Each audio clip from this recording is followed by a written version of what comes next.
Welcome back to the program. This is Capital Market, and we're live on Channels Television and the financial hub of Nigeria, that is Lagos. Now we'll begin this segment with the preparation ahead of ASEA conference in Kigali, Rwanda. And of course, Africa is not immune to the shocks and changes in the world economy that could help or hinder its efforts to speed up integration and bring down the borders. For this reason, members of the African stock exchanges will be gathering in Kigali, Rwanda for the 20th ASEA conference. The chief executive of the Nigerian Stock Exchange, Mr. Oscar Onyema, who happens to also be the president of the association, during the week spoke to me, and he tells us how the meeting will address some of the trends impacting the African markets. Let's listen.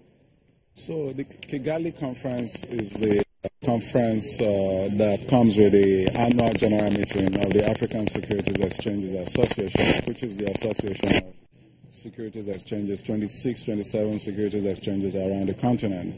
The theme for this year's conference is taking the capital markets to the main streets and having impact on the real economy.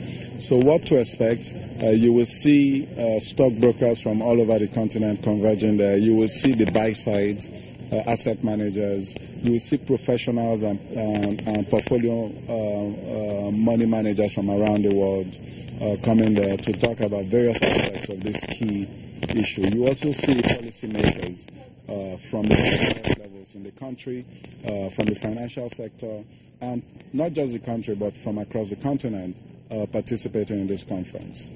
With the types of elections that we're having in recent times is going to impact on the discussions that will play out at the meeting in terms of populism, the rise of populism, the rise of isolationism, as we've seen the emergence of Donald Trump in the... Certainly it will play out. It is certainly one of the things we typically do in these annual conferences to examine emerging trends, and certainly there is an anti-globalization trend that is emerging. If you look at the narrative from Brexit, from Trump winning the U.S. elections, and already the posturing in Germany and France. So it is something that is going to be highly debated and talked about to see if how well African countries and African exchanges can position themselves to take advantage of this emerging trend. Oscar Onyema, the president of ASEA, who will be talking to us possibly during the week on our sister program on the ASEA conference. Let's now quickly review the equities market performance for this week. And of course, the market extended weekly decline to the sixth time in a row. All share index fell by 0.8% this week, following losses in 4 of the week's 5 sessions. A number of high-capped stocks halted their losing streak, posting gains that helped minimize the loss for the week. Now, total volume traded fell by 22.2% to 639.4 million shares, valued at 6.45 billion naira, and traded in 11,799 deals. Let's now cross over to the earnings, the only earning that came into the markets this week, and that's the earnings of FCMB Bank. The Q3 earnings of that bank shows a growth in gross earnings due to growth in other operating income expenses.